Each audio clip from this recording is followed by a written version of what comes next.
One of the hottest topics in politics in recent years has been the idea of the redistribution of wealth.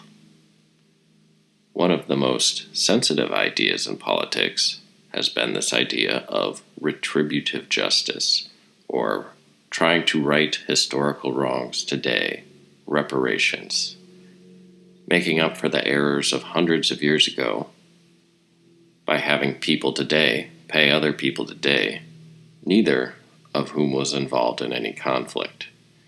And of course, as you dig through history, you can find endless things to be outraged about.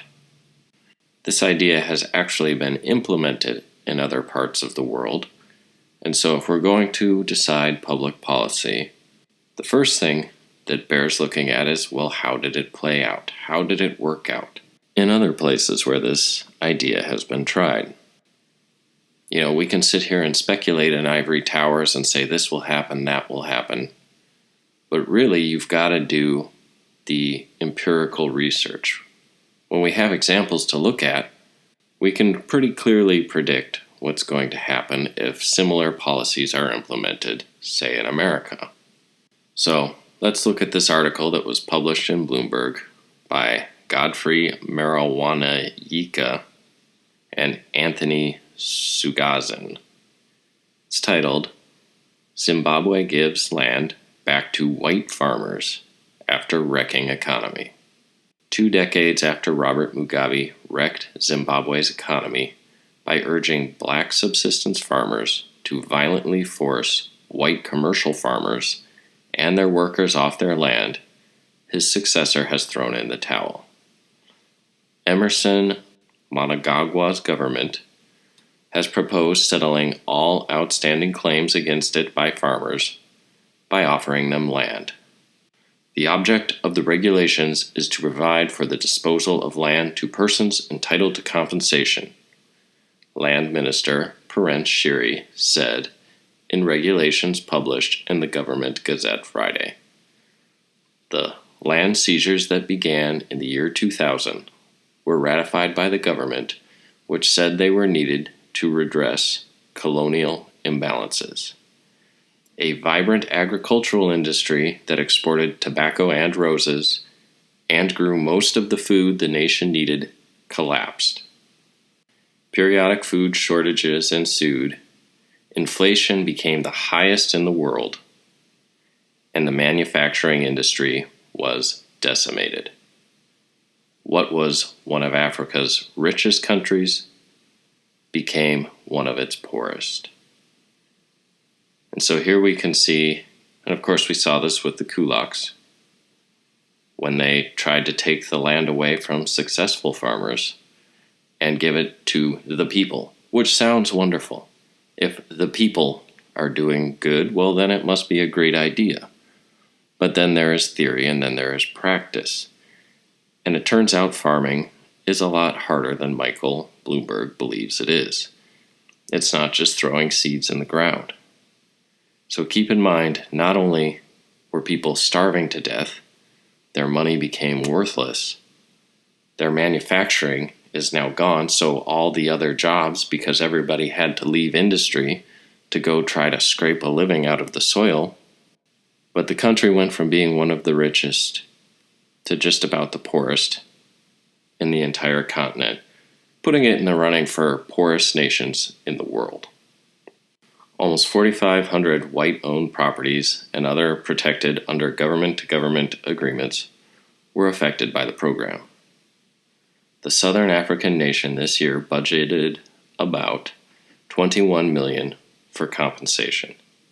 So here you have a country where they actually gave people reparations, and now they're giving them back, because it's better to live in a first world country with some wealth inequality than a third world country where everyone is poor and starving. And I don't blame them. I mean, I'm awfully fond of sanitary indoor plumbing myself. And so we have this debate raging on with affirmative action. Should the bar be lowered for people with certain historical backgrounds? And almost ranked by some sort of political hierarchy a grievance hierarchy. My ancestors had this hardship, yours had this hardship. And really, the only practical solution is to just start right now. Because right now, what we need is people. We need the people that are good doctors to be doctors. People that are good nurses to be nurses. I don't want somebody working on the brakes on my car because their great-great-great-great-grandfather was somehow oppressed if he doesn't know how to fix my brakes. I want a guy that knows how to replace brake pads. And I know this is common sense, and we all know it's common sense. But it's important to point out that these sort of political agitations, this activism, it has real policy implications in the real world, and the actual implications are disastrous. Think of what it means to starve for 20 years. I've never gone a day without food. Think of what it means if you had to leave your job where you're, say, building planes at Boeing, and now you're gardening, and you're not making ends meet. I don't want to be a farmer. Yeah, it sounds great, return the land to the people. Hey, if these people weren't farming, but were off doing other productive things, now you've crippled your economy, and you've done it simply because of ideas that sound seductive and enticing. But this is this whole socialism thing in action. If you don't have a meritocracy, if you don't let the best man win, and look, these farmers, if they come back, what are they going to do? Well, they're going to do what they were doing before. They're going to grow food well. What happens when you do something successfully? You become wealthy. What happens when you become wealthy? You get political power. So once again, these white farmers are going to be rich and politically influential, and that's going to stir up resentment again. And so I don't know, if I were a farmer, I'd be a little hesitant to return.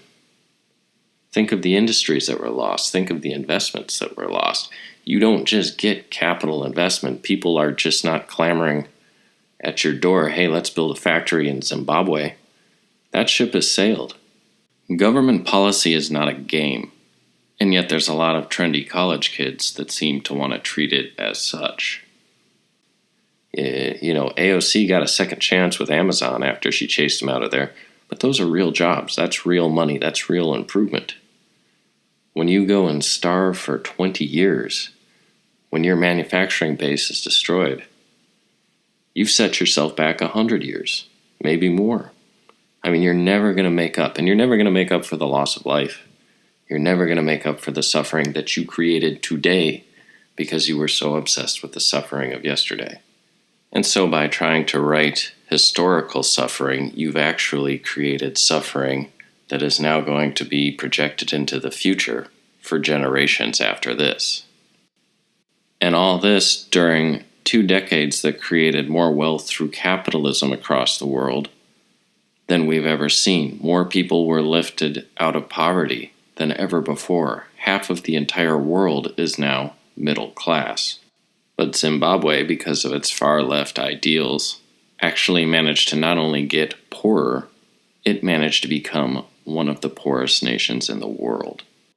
And so, I think this sort of thing is obvious to anyone that's reasonable and thinking deliberately about it, but it pays to talk about it in an atmosphere where the idea of reparations still is so popular, where the idea that we can redistribute the wealth to a utopia is still hanging on.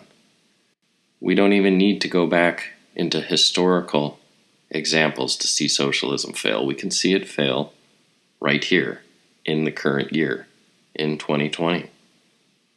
It's been a disaster. It led to starvation. It led to the destruction of an economy. And once you destroy your economy, there's no getting it back. So we have just another example here that will go down in history on why socialism truly is the road to serfdom.